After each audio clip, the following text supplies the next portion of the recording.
quais são as principais cautelas que você tem que ter na hora de comprar o seu imóvel? Quer saber mais sobre essa questão? Então vem comigo até o final do vídeo que eu vou te contar.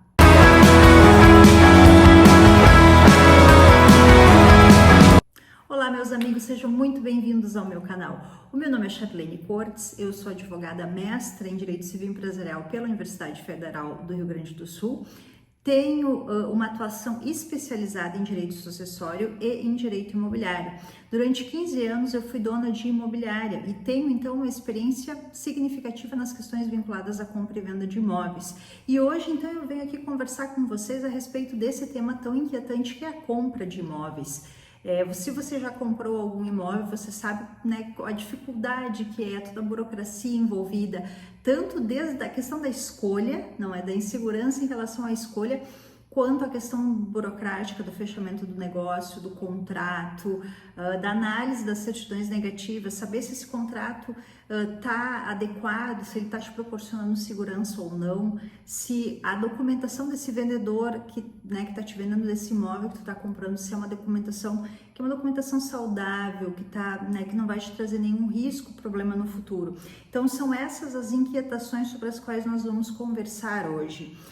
Então, pessoal, realmente esse processo de compra, de escolha do imóvel, ele tem várias nuances, não é? A gente tem a questão vinculada à escolha, e aí já nesse ponto eu sinalizo para vocês, cuidem muito com os aspectos estruturais, pessoal, porque muitas vezes, conforme a localização, a região do Brasil ou até, enfim, de outro lugar do mundo que você esteja me escutando, você tem que avaliar as questões do seu município. Existe ali no local que tu está comprando algum tipo de limitação urbanística, algum tipo de restrição ao tipo de uso que tu vai fazer? Vou te dar um exemplo, por exemplo, uma situação que aconteceu com um cliente meu. Ele estava comprando um imóvel para investimento e o prédio aonde ele estava fazendo a aquisição tinha expressamente na convenção de condomínio uma proibição de utilização do imóvel para a finalidade de Airbnb, que é um tipo especial de locação. Então, pessoal, imagina, a pessoa compra e aí o imóvel, né, faz reformas, benfeitorias, e aí no momento que começa a explorar o imóvel, recebe uma notificação do condomínio, né, informando que daquele formato não pode fazer ou tem uma limitação específica quanto a isso. Então, essas cautelas, ou então também na questão da atividade, tu tá comprando um imóvel, por exemplo, num edifício comercial, e naquele edifício existe uma restrição sobre determinados segmentos de atuação. E aí, daqui a pouco, a tua atividade é justamente num segmento desses, não é? Então, são cautelas que são muito importantes de serem adotadas por quem está comprando. Tu precisa, então, identificar tanto a documentação do condomínio, ao qual tu está começando a fazer parte, como em relação às questões urbanísticas, se tu vai fazer uma construção, uma edificação naquele local, se, por exemplo, o tipo de construção que tu está buscando fazer é possível, se não existe nenhuma área de preservação ambiental naquele local, naquele terreno que precise ser respeitada e que aí, por óbvio, vai acabar implicando na redução da tua área de construção. Enfim, é importante que tu faça uma análise deste imóvel, e aí aqui eu tô falando dos aspectos mais da finalidade, né, que tu pretendes dar para ele, mas também na questão estrutural, se é um imóvel que já está construído, existe ali algum tipo de comprometimento, alguma rachadura, algo que possa comprometer a estrutura, e aí se tu identificares, porque às vezes acontece do pessoal fazer pintura ou fazer benfeitorias no imóvel justamente pensando numa futura e breve venda, né, já aconteceu ao longo desses anos, né, que a gente teve imobiliário, enfim, da gente se deparar com situações assim, do imóvel tá pintado, pintura recente, perfeita, e na realidade aquela pintura foi feita para encobrir uma rachadura, né, de um problema muito sério que tinha ali naquele imóvel. Então, muitas vezes, pessoal, a gente precisa aí buscar assessoria de profissionais, engenheiros, arquitetos, que façam aí então uma análise mais detida e verifique se esse imóvel realmente está em condições de moradia, não tem nenhum problema que possa comprometer a sua estrutura, a sua utilização. Então, falei aqui de questões mais externas ao imóvel, não é? Da utilização, enfim, propriamente, né, das suas questões estruturais. Agora, especificamente da questão jurídica, pessoal, quais são os detalhes que eu gostaria de trazer para vocês? Primeiro, tenham muita atenção em relação ao documento de identificação desse imóvel, que a gente chama matrícula do imóvel, não é? Essa matrícula vai trazer para vocês todas as informações relativas à construção, à pessoa do proprietário, à existência de algum tipo de ônus ou algum tipo de gravame que possa comprometer essa negociação, alguma penhora, alguma indisponibilidade em nome dos vendedores, algum tipo de restrição de algum processo que esteja tramitando. Necessariamente a gente precisa olhar a matrícula e essa matrícula tem que estar atualizada, pessoal. 30 dias é o prazo de expedição, para que a gente tenha então segurança de fazer então uma negociação que a gente saiba, na realidade, a procedência desse imóvel, saiba que quem está te vendendo o imóvel de fato é o proprietário, não é? Que não existe aí nenhum tipo de fraude em relação à questão da titularidade do imóvel. E muita atenção se, por exemplo, este proprietário que está negociando contigo está utilizando uma procuração.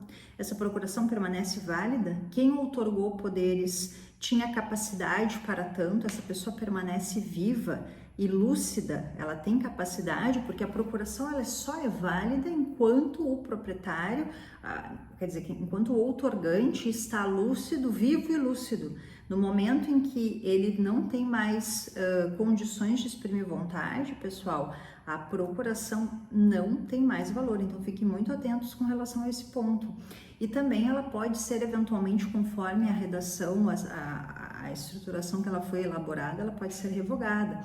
Então, é importante ter a cautela de avaliar se aquela procuração permanece válida, se ela pode, então, legitimar a assinatura desse procurador, não é, representando esse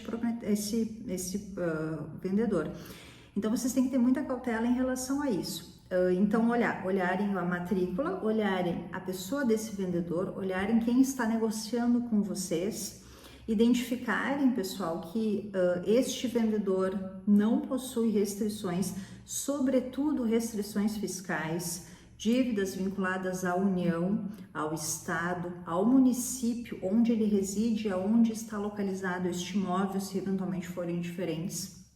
É importante também, pessoal, vocês ficarem atentos que certidões positivas com efeito de negativa querem dizer que existe um débito parcelado. E esse débito parcelado, se eventualmente não for quitado pelo seu devedor, o fisco pode, entendendo que existiu ali algum tipo de fraude, se esse devedor não tiver outros patrimônios para realizarem a quitação desse débito, o fisco pode então anular essa venda e buscar o ressarcimento deste valor penhorando o imóvel. Então fiquem muito atentos quando vocês fizerem negociações que envolvam certidão positiva com efeito de negativa, certo? E as certidões judiciais, pessoal, a gente está tendo aí uma sucessão legislativa que está flexibilizando e condicionando, sobretudo uma lei que nós tivemos agora recentemente em 2024, neste ano, em que eu gravo o vídeo, dizendo que as pendências, penhoras, gravames, enfim, precisam estar lançadas na matrícula, verbadas na matrícula, para que elas possam, então, realmente desconstituir essa boa-fé desse terceiro adquirente. Mas, pessoal, vocês acredito que vocês vão concordar comigo que, apesar da disposição legislativa que traz aí realmente uma prioridade para esse nosso terceiro de boa-fé, na prática, isso vai implicar que a família precise constituir um advogado para eventualmente fazer uma defesa, não é? Isso vai implicar em gasto, isso vai implicar em incomodação, em transtornos para a família. Então, eu falo para os meus clientes, né, tanto para os corretores para os quais eu presto assessoria hoje, quanto para os meus clientes, pessoas físicas que fazem e pessoas jurídicas que fazem compras de imóveis, para os quais eu presto assessoria e faço o procedimento de due diligence. Eu digo, apesar dessas alterações legislativas que nós tivemos ano passado e este ano, buscando então essa proteção um pouco maior à figura do comprador de boa-fé, a gente precisa sim permanecer adotando a cautela de tirar certidões judiciais. E certidões judiciais tanto da pessoa física quanto eventual pessoa jurídica da qual essa pessoa física vendedora faça parte. Então, pessoal, vejam, o processo de due diligence, ele busca fazer um mapeamento de risco. E aí, dentro desse mapeamento de risco, ele vai fazer um levantamento da vida desse vendedor, da vida pregressa, inclusive, para verificar se tem aí restrições e a vida pregressa do imóvel, não é? Porque a gente precisa avançar ali 15 anos para identificar se teria um risco vinculado ao uso capião. Então é um procedimento bem completo, pessoal, para a gente realmente poder apurar se esse imóvel está ou não em condições de ser adquirido. E se existir aí algum risco, a gente pode então mapear esse risco e fazer com que esse comprador faça uma compra com consciência, né, do que ele está eventualmente se comprometendo, não é? E eventualmente, conforme for negociar esse possível risco que ele vai ter financeiro, já com o seu vendedor, para que ele tenha então ali uma mitigação desse prejuízo. E, por exemplo, uma situação que é muito corriqueira, que a gente identifica às vezes na due diligence, pessoal, é questão vinculada ao próprio condomínio. Daqui a pouco tem ali uma chamada extra, tem algo que está parcelado ou que foi recentemente aprovado nas assembleias e vai implicar em um gasto futuro. Se tu não faz uma análise da documentação do condomínio, daqui a pouco tu entrou no imóvel, fez a tua mudança, tá morando no imóvel, quando tu vê, é surpreendido por uma chamada extra que acaba que muitas vezes não é de valor baixo, pode ser de valor mais alto, uma reforma eventual do prédio, enfim. Então tudo isso a gente tem que avaliar, claro que vai trazer um benefício para o imóvel, então tem que avaliar caso a caso, mas o ponto é, esse nosso comprador precisa estar ciente do imóvel que ele está comprando, dos eventuais riscos e dos gastos que porventura ele venha a ter no futuro. E isso a gente só consegue fazer, pessoal, fazendo uma análise detida da documentação, fazendo então um levantamento dos documentos internos do edifício, verificar se não tem ação trabalhista, né, se não tem, como é que é a situação fiscal desse condomínio.